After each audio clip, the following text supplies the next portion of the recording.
നമസ്കാരം. വീട്ടിൽ മരിച്ച നിലയിൽ കണ്ടെത്തിയ നടൻ ഹരിമുരളി അനുസ്മരിച്ച നടി സീമാജി നായർ. ഹരിമുരളി മിടുക്കനായ ബാലതാരമായിരുന്നുവെന്ന് നടി ഓർത്തു. ഹരിമുരളിയുടെ വിയോഗം വിശ്വസിക്കുവാൻ കഴിയുന്നില്ല എന്നും സീമാജി നായർ ഫേസ്ബുക്കിലൂടെ കുറിച്ചു. പ്രശസ്ത നാടക സീരിയൽ നടൻ പയ്യന്നൂർ മുരളിച്ചേട്ടന്റെ മകൻ ഹരിമുരളി അന്തരിച്ചു. എന്റെ കൂടെയും അവൻ അഭിനയിച്ചിട്ടുണ്ട്. ബാലതാരമായി മിടുക്കനായ മോൻ. എന്തിനാണ് നീ ഇത് ചെയ്തത്? ആദ്യം കേട്ടപ്പോൾ വിശ്വസിക്കുവാൻ മടിച്ചു. മുരളിച്ചേട്ടനെ വിളിച്ചപ്പോൾ സഹോദരിയാണ് ഫോൺ എടുത്തത്. സത്യമാണെന്ന് സ്ഥിരീകരിച്ചു. എന്തായിരുന്നെങ്കിലും പൊന്നുമോനെ ഇങ്ങനെ ചെയ്യരുതായിരുന്നു. എങ്ങനെ സഹിക്കും നിന്റെ അച്ഛനമ്മമാരും ബന്ധുക്കളും? എന്തോ മനസ്സ് പതർന്നു. മിടുക്കനല്ലായിരുന്നു എന്റെ അപ്പൂസേനി. നിന്നെയും അച്ഛനെയും അമ്മയും അറിയുന്ന എത്രയോ പേർ അങ്ങോട്ടും ഇങ്ങോട്ടും വിളിക്കുന്നു. ആർക്കും വിശ്വസിക്കാനാകുന്നില്ലല്ലോ അപ്പൂസെ. ഇതായിരുന്നു സീമാജി നായരുടെ കുറിപ്പ്. പയ്യന്നൂർ അന്നൂരിലെ സ്വന്തം വസതിയിലാണ് ഇത്തരത്തിൽ ഹരിയെ മരിച്ച നിലയിൽ കണ്ടെത്തിയത്.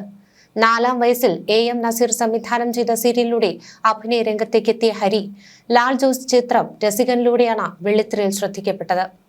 പിന്നീട് അണ്ണൻ തമ്പി, മാടമ്പി, ഡോൺ, പട്ടണത്തിൽ ഭൂതം, ഉലകം ചുറ്റും വാലിബൻ തുടങ്ങി 10-ലേറെ സിനിമകളിൽ ഹരി തന്റെ കഴിവ് തെളിയിച്ചു. മമ്മൂട്ടിയും ദിലീപും അടക്കമുള്ള സൂപ്പർ താരങ്ങളുടെ ചിത്രങ്ങളിൽ ബാലതാരമായി തിളങ്ങിയ ആ കുട്ടി ഇന്നും മലയാളികളുടെ ഓർമ്മകളിൽ ആ മുഖശ്രീയാൽ മായാതെ നിൽക്കുന്നുണ്ട്. അഭിനയത്തിൽ നിന്ന് ഒരു ഇടവേളയെടുത്ത പഠനത്തിൽ ശ്രദ്ധ കേന്ദ്രീകരിച്ച ഹരി ബംഗളൂരുവിൽ നിന്ന് വിഷ്വൽ ഇഫക്ട്സ് ആൻഡ് ആനിമേഷൻ പൂർത്തിയാക്കി കൊച്ചിയിൽ ഗ്രാഫിക് ഡിസൈനറായി ജോലി ചെയ്തു വരികയായിരുന്നു. VFX മേഖലയിലൂടെ സിനിമയുടെ അണിയറയിൽ സജീവമാക്കാൻ ഒരുങ്ങുന്നതിനിടെയാണ് ഈ അപ്രതീക്ഷിത മരണം സംഭവിച്ചത്. നടൻ ഗണപതിയുമായുള്ള അടുത്ത ബന്ധവും അച്ഛന്റെ സഹോദരൻ ബാബു അന്നൂർ ഉൾപ്പെടെയുള്ള കലാകുടുംബത്തിന്റെ പിൻബലവും ഹരിക്കുണ്ടായിരുന്നു. നാടക സിനിമാ നടൻ KU മുരളി പ്രസന്ന ദമ്പതികളുടെ മകനായ ഹരിയുടെ വിയോഗം ആ കുടുംബത്തിന് താങ്ങാനാവുന്നതിനും അപ്പുറമാണ്. മലയാളി സിനിമാ ലോകത്തെ ഒന്നാകെ നടുക്കത്തിലും കണ്ണീരിലും ആഴ്ത്തിക്കൊണ്ടാണ് ഈ അപ്രതീക്ഷിത വിയോഗ വാർത്തയെത്തിയത്. നമ്മളെയൊക്കെ ഏറെ ചിരിപ്പിച്ച, നമ്മുടെ മനസ്സിൽ ഇത്ര വേഗം ഇടം നേടിയ ആ പ്രിയപ്പെട്ട ബാലതാരം ഹരിമുരളി ഇനി ഓർമ്മകളിൽ മാത്രമാണ്. വെറും 27 വയസ്സുള്ളപ്പോഴാണ് കണ്ണൂർ പയ്യന്നൂർ അന്നൂരിലെ സ്വന്തം വീട്ടിൽ വെച്ച് മരണം അവനെ തട്ടിയെടുത്തത്. ഈ ചെറുപ്രായത്തിൽ എന്തിനായിരുന്നു ഇങ്ങനെ ഒരു മടക്കയാത്ര എന്ന ചോദ്യത്തിന് മുന്നിൽ പകച്ചു നിൽക്കുകയാണ് കലാലോകവും നാടും. ലാൽ ജോസിന്റെ രസികനിലൂടെ വന്ന ഉള്ളിൽ നിന്ന് വരണമെന്ന ഒറ്റ ഡയലോഗിലൂടെ മലയാളികളുടെ ഹൃദയം കവർന്ന കുസൃതി കുടുക്കിയായിരുന്നു ഹരി. തുടർന്നാണ് മറ്റു ചിത്രങ്ങളോടൊക്കെ തന്നെ നമ്മുടെ മനസ്സുകളിൽ ഇടം നേടിയതും.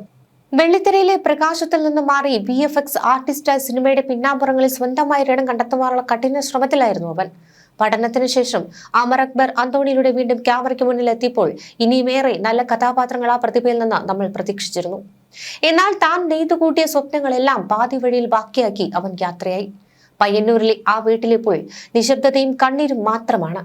പ്രിയപ്പെട്ടവന്റെ വേർപാട് ഉൾക്കൊള്ളാനാകാതെ വിതുമ്പുകയാണ് ബന്ധുക്കളും നാട്ടുകാരും സിനിമാ പ്രവർത്തകരും. ഹരിയുടെ ചേതനയേറ്റ ശരീരം പയ്യന്നൂരിലെ ആശുപത്രി മോർച്ചറിയിൽ സൂക്ഷിച്ചിരിക്കുകയാണ്.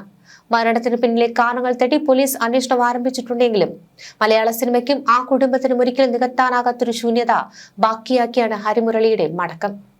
കലയുടെ ലോകത്ത് ഇനിയും ഒരുപാട് ഉയരങ്ങൾ കീഴടക്കാൻ ബാക്കിയാക്കി മടങ്ങിയ ഹരിക്ക് ആദരാഞ്ജലികൾ.